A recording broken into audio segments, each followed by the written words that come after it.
In the summer of 1348, a ship docked at Melcombe Regis on the southern coast of England. The sailors who came ashore were already sick. Within days, the people who touched them were dying. Within weeks, it was in Bristol. Within months, it was in London. The chroniclers who tried to record what was happening ran out of language for it. They wrote that the living were not sufficient to bury the dead. They wrote it, and it was literally true. England collapsed, not slowly. Not in the way that empires usually collapse, across generations, with warnings and reversals and moments of false hope. It collapsed the way a body collapses when the lungs stop, suddenly, completely, with a silence afterward that was somehow worse than the noise before. Cities that had been loud and filthy and alive in the spring of 1348 were half empty by winter, fields full of uncut grain because the hands that planted them were gone, roads packed with people running from something that was already ahead of them wherever they ran. By the time it reached Yorkshire in the summer of 1349, it had already killed half of England. And in a quiet chalk valley in the Yorkshire Wold, in a village that nobody outside the county had ever heard of, someone walked out of their house one morning and stopped. Several houses had no smoke rising from the roof. They stood there in the cold dawn air and counted again. The same result. They had been counting every morning for weeks, the way you count your children when something has frightened you, quickly, holding your breath, dreading the answer. Every morning, more houses dark. Every morning, the village a little quieter than the day before. They didn't go back inside. They picked up the plow handle, clicked their tongue at the ox, and walked toward the field, because the ground didn't care what was happening, and if nobody plowed, nobody ate. That village was Wharram Percy, and what happened to it over the following centuries is one of the quietest, most complete disappearances in the history of England. But to feel the weight of what was lost, you first need to understand what was there. Go back further, before the plague, before the fear, before the dark houses and the silence. Go back to Wharram Percy on an ordinary morning in the century before any of this. A morning when the valley is full of noise and smoke and the smell of bread baking and animals moving and people arguing about things that matter to them enormously and will matter to no one in 100 years. The valley sits in the Yorkshire Wold, a range of chalk hills in the east riding that roll and fold in long, gentle curves, carved by water moving through soft rock over thousands of years. It is not dramatic landscape.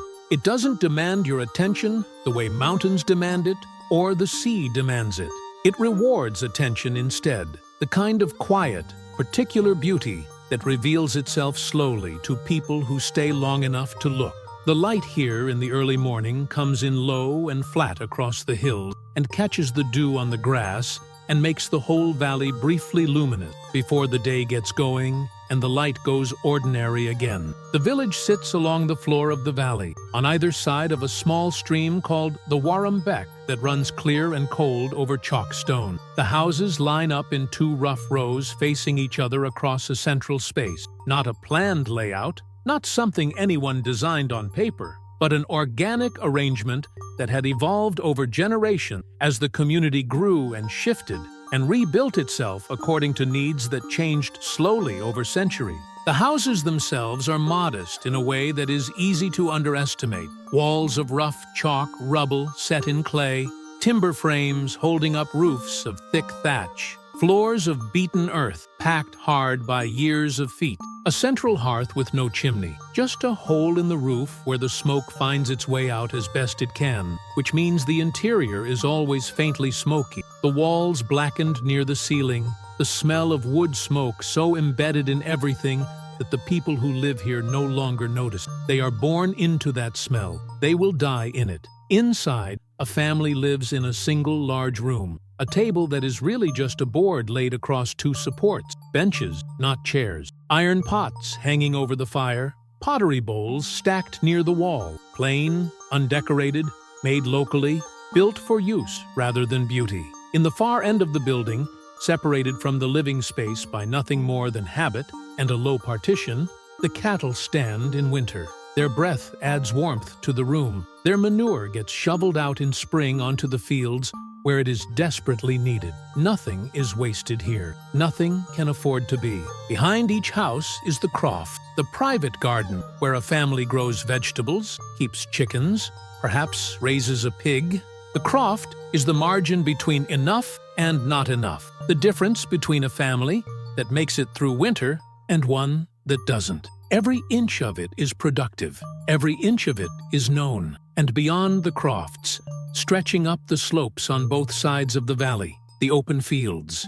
This is the engine of everything. The open field system that Wharram Percy runs, that most of medieval England runs, is one of the most misunderstood things about the period, because it looks from the outside like chaos and is actually the opposite. The fields are divided into long strips, each household in the village holding strips scattered across different areas of the field, rather than consolidated in one block.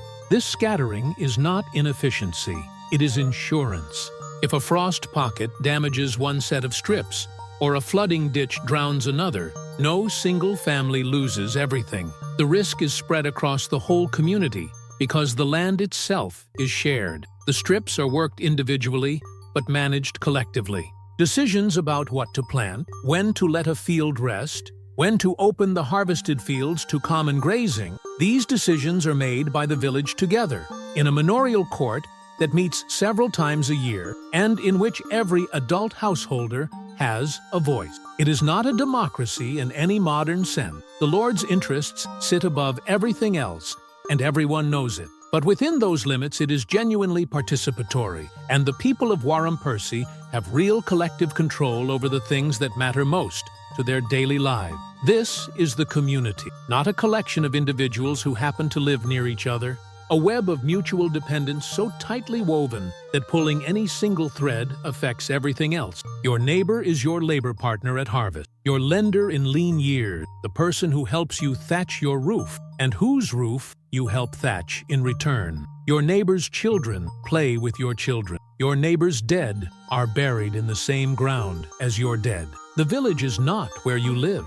The village is what you are. Above all of this, on a slight rise to the east, where the valley wall begins to climb, stands the Church of St. Martin. It is not an impressive building by the standards of medieval ecclesiastical architecture.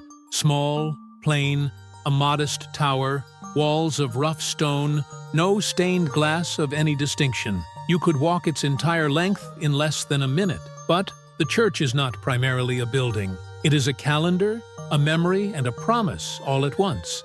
The church calendar structures the year. Planting happens after certain feast days. Harvesting happens before others. The great communal moments of the agricultural cycle, the blessing of the fields in spring, the harvest celebration in autumn, the midwinter observances that were old before Christianity arrived and that the church absorbed and sanctified, all of them happen here, in and around St. Martin's, weaving the religious and the agricultural into a single fabric that holds the community together across the seasons. And beneath the floor and in the yard outside lie the bones of every person who has ever lived in this valley. Grandmother and grandfather going back as far as anyone can trace.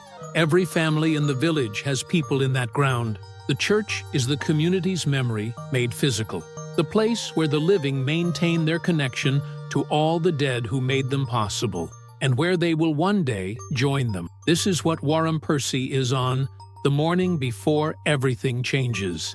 Not extraordinary, not famous, not a place that will appear in history books for anything it achieved or produced. A village of farmers in a chalk valley in Yorkshire, doing what villages do, feeding themselves, governing themselves, burying their dead, raising their children, arguing about strips and boundaries and water rights, and all the thousand small frictions of people living too close together to avoid each other. It has been doing this for centuries. It fully expects to keep doing it for centuries more. It is wrong about that. The plague does not announce itself. There is no moment when Wharram Percy looks south and sees it coming and has time to prepare. It arrives the way disaster usually arrives in ordinary places, through someone who came from somewhere else, through contact that seemed innocent, through the invisible passage of something that has no face and no voice and no interest whatsoever in the lives it is about to destroy. The first deaths are confusing more than terrifying.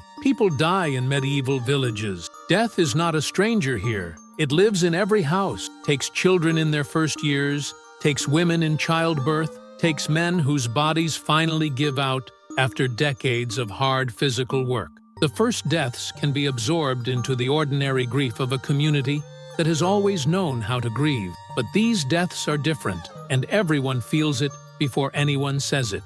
The speed is wrong. A person is fine in the morning, feverish by noon, and delirious by nightfall and dead before the next dawn. The symptoms are wrong. The swellings that appear in the groin and armpit and neck, hard and hot and agonizing, the color that spreads across the skin, the smell that comes from the body of someone still living, and the pattern is wrong. It doesn't take the weak and leave the strong. It takes everyone. The young man who plowed his strips without stopping from dawn to dusk. The woman who had survived 3 childbirths without incident. The priest who had been the healthiest person in the village. Father Edmund, there was always a priest. There was always a Father Edmund, moves through the village with his oils and his Latin and his genuine terror. He has words for everything. The theology of suffering, the meaning of trial, God's judgment. He has said these things his entire adult life and believed them and found them adequate to the grief he was asked to witness. He is finding them less adequate every day. He performs last rites continuously, moving from house to house in a circuit that keeps getting shorter as the houses with no smoke increase in number.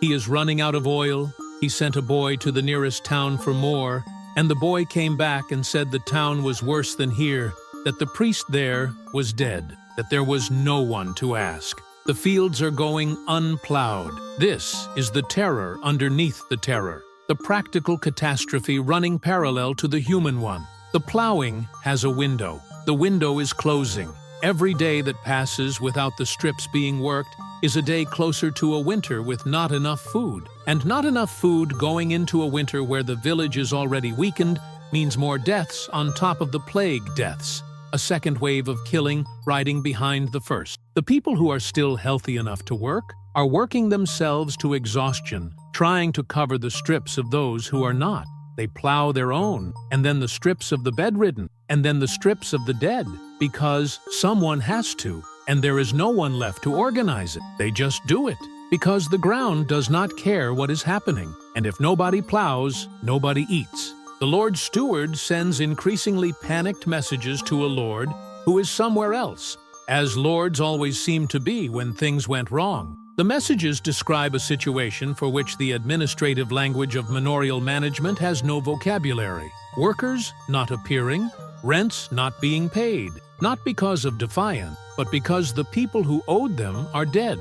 Properties falling vacant with no heirs to claim them, because the heirs are dead too. An entire economic and social system premised on a stable population suddenly confronting a population that is neither stable nor, in many cases, present. And then the plague moves on. This is the thing that is almost harder to process than the dying itself. It comes and it kills, and then it goes, as indifferently as it arrived, leaving behind a village that is a fraction of what it was.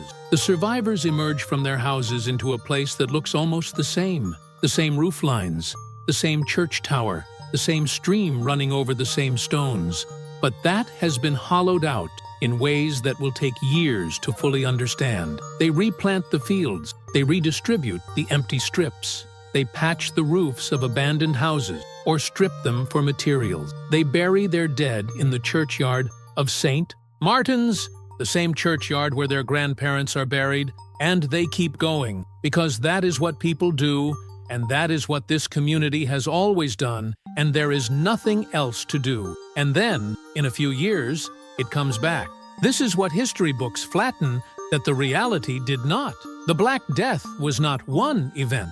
It was a series of events, waves of pestilence rolling across England repeatedly across the second half of the 14th century. It comes back and finds a village already weakened and takes more. It comes back again and takes more still. Each return finds fewer people. Each return leaves a community with less capacity to absorb the next blow. The village holds on. The strips are still being plowed. The church bell still rings on Sundays. Children are still being baptized in the same font where their parents were baptized. The community is diminished, but it is still a community, still functioning, still capable of regeneration if the pressure lets up. But the pressure does not let up, because the plague is only the first catastrophe. The second catastrophe has no single dramatic moment. It has no dead bodies in the street, no priest running out of oil, no dark houses at dawn. It arrives in the form of a calculation, a number on a page in a landlord's accounts somewhere, and it is in some ways more lethal than the plague because it is permanent in a way the plague is not. The calculation is simple.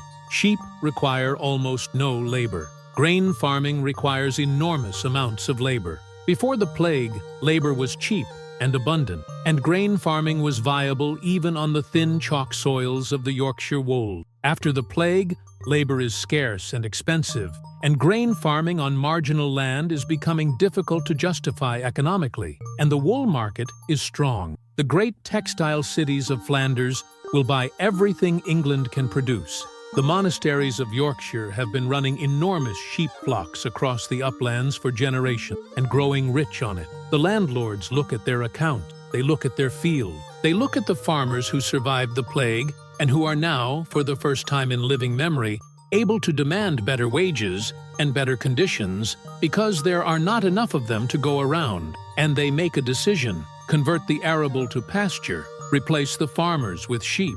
This decision, multiplied across hundreds of manors across England, begins the second death of places like Wharram Percy. Not a sudden death, a slow one. The kind of death that happens when a community's economic foundation is quietly pulled out from underneath it, while life on the surface continues to look almost normal. Families begin to leave, not because they are forced out immediately, but because the strips they depend on are being absorbed into grazing land, because the work is disappearing, because the village that once needed every able body is now needing fewer and fewer. They go to the towns, to other villages, to wherever there is work. Each family that leaves makes it slightly harder for the ones that remain. Fewer people to share the communal labor, fewer households contributing to the maintenance of the church and the roads and the drainage ditches that keep the fields workable. The third catastrophe arrives not from disease or economics, but from the sky. The 14th century brings a significant cooling across the northern hemisphere, the beginning of what will later be called the Little Ice Age. Growing seasons shorten. Harvests become unreliable on marginal land. The chalk uplands of Yorkshire, which had been farmable in the warmer centuries of the medieval period, become less predictably productive as the temperature drops. A village on good, sheltered, low-lying land can absorb a run of bad harvests. A village already weakened by plague and economic pressure, farming thinner soils at higher elevation, cannot. Bad harvest follows. Bad harvest follows bad harvest. The granaries that should carry the community through lean years are not full enough because the community is not large enough to work all the land it once worked. The margin that kept Wharram Percy alive through hard times keeps shrinking. 3 catastrophes, none of them sufficient on its own to destroy a community that had survived 5 centuries, all of them together, arriving in sequence, each one cracking open vulnerabilities that the next one exploited, lethal. By the time the final decision comes, the village is already mostly gone. A handful of families in houses that are increasingly difficult to maintain. Fields that were once full of the noise and effort of a whole community, now largely silent, largely empty. The sheep already grazing across what were once carefully tended strips. A church that holds services for a congregation that has to travel from scattered farms to attend because there are not enough people left in the village itself to fill even its modest interior. And then, the last lord makes the last decision. The remaining families are told to leave. Not with violence. There is no dramatic confrontation, no burning of houses, no soldiers at the door. Just the landlord's legal authority over the land, exercised through his steward, communicated to the last few households in the language of eviction that the feudal system made entirely routine. The land will be converted.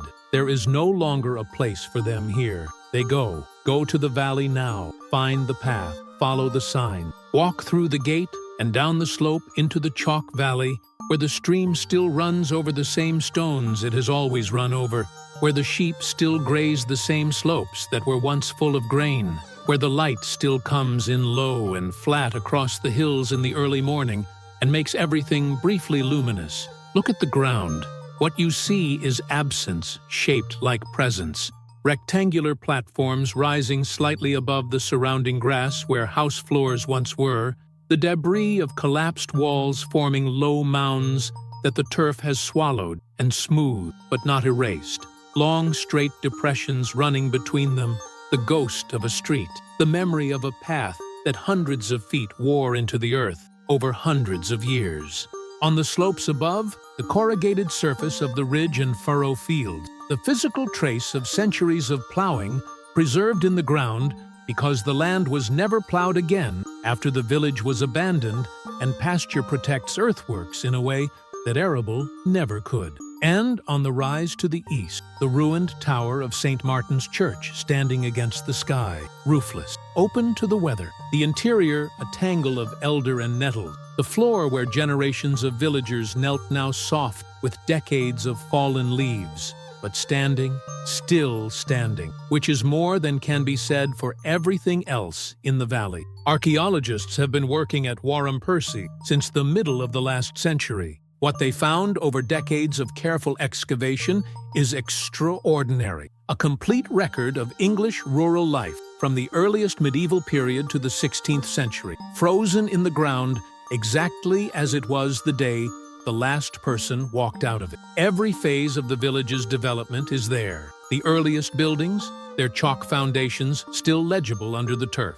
The later phases as the village grew and contracted and rebuilt itself. The evidence of the plague years in the disrupted building sequences, the abrupt abandonments, the properties that were never reoccupied, the slow contraction of the final century visible in the way the occupied area shrinks inward as the outer houses are left to fall. The human remains from the churchyard have been studied with techniques that would have seemed like magic to the people who are buried there. The bones tell stories that no written record preserved. They were not tall. They show the physical signatures of hard labor beginning in childhood, bone remodeling, spinal changes, the skeletal evidence of bodies used hard for entire lifetime. Many show healed injuries. The bones of women show the repeated physical stress of pregnancy and childbirth. The bones of children appear throughout the graveyard, more than anyone who has not thought carefully about medieval childhood mortality is prepared for.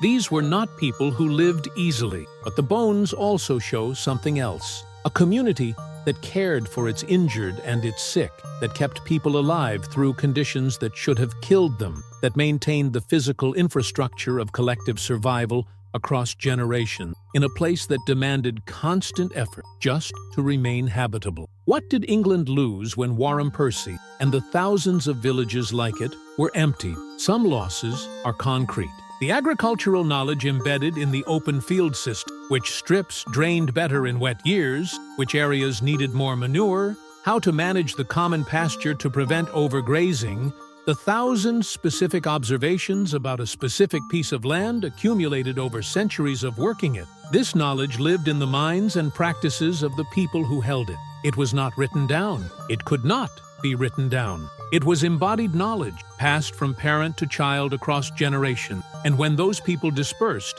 it went with them and was never reassembled. The social institutions dissolved too. The manorial court, imperfect, operating under the shadow of feudal power, but genuinely a form of community self-governance in which ordinary people had real agency over the things that mattered most to their daily lives, simply ceased to exist when the community ceased to exist. What replaced it in the emptied landscape was not something better. The sheep walks that covered the old village fields were managed by hired shepherds, answering to distant landlords. The transition from village community to agricultural enterprise was also a transition from collective life to individual wage labor. And that transition meant the permanent loss of a particular way of being human together in a place. The records were lost, too. The parish registers, the manorial court rolls, the administrative memory of a community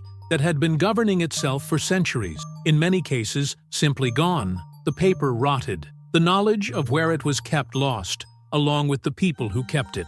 Genealogists working today hit walls in the 15th and 16th centuries in many Yorkshire families precisely because the records from these village communities did not survive their communities. The past of many English families was erased along with the places where those families lived. But perhaps the hardest loss to name is not any of these concrete things. It is something more like a texture of life, a way of inhabiting a place and a community that had been refined over centuries, and that the enclosure movement, in the space of a few generations, made impossible across enormous stretches of England. The people of Wharram Percy knew their valley the way you can only know a place when your family has been in it for generations, knew which slopes held water longest in a dry summer, knew where the frost came first in autumn, knew the particular sound the stream made in flood versus in drought, knew the ground under their feet the way you know the inside of your own house in the dark.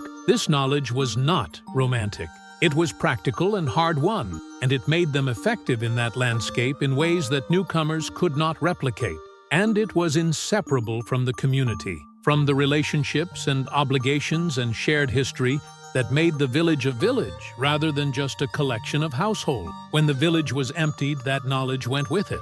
And the landscape that replaced it, the sheep walk, the enclosed fields, the agricultural land managed for profit by people who did not live in it, was more productive by certain measures and utterly impoverished by others. The enclosure movement that emptied Wharram Percy was not the end of a story. It was the beginning of one. It set in motion the depopulation of the English countryside that would continue for centuries, the concentration of agricultural land in fewer and fewer hands, the creation of a landless rural population that would eventually migrate to the industrial city, the transformation of England from a country of village communities into a country of urban workers whose connection to the land was severed so thoroughly that most of their descendants today could not name the village their family came from 5 generations back. When the last family walked out of Wharram Percy's valley, they were walking not just away from their home, but toward an economic future that their descendants would spend the next 5 centuries navigating. The mills of Yorkshire, the factories of the Industrial Revolution, the terraced streets of Leeds and Sheffield and Bradford, packed with people who came from somewhere, from some valley with a stream and a church, and a graveyard full of their ancestors, and who no longer had any way back. The ruins of Wharram Percy are maintained today by English Heritage. You can walk there freely, any day of the year. The ridge and furrow is still in the slopes. The stream still runs. The church tower still stands. And underneath the grass, in the ground that was never plowed again after the last family left, the village is still there. The foundations of the houses, the drainage ditches, the post holes of buildings long rotted away, the bones of everyone who ever lived and died in the valley, still in the earth, still waiting to be found. The grass covered Wharram Percy, but it could not erase it. What the grass covered was a choice. The choice of a landlord who found sheep more profitable than people. That choice, made once in one valley, was also made in thousands of other valleys across England at roughly the same time. And together, those choices dismantled a way of life that had taken centuries to build. The earthworks in the grass ask a question, if you stand there long enough to hear it. Not what happened here. We know what happened here. What they ask is whether we understand what we lost when it did, and whether we have the honesty to admit that it was not inevitable, that it was a choice, that things that are built over centuries can be unmade in a generation by people who were looking at a different set of numbers and forgot to count the things that don't appear on any ledger. The stream still runs through the valley. The sheep still graze the slope. And somewhere under your feet, Wharram Percy waits.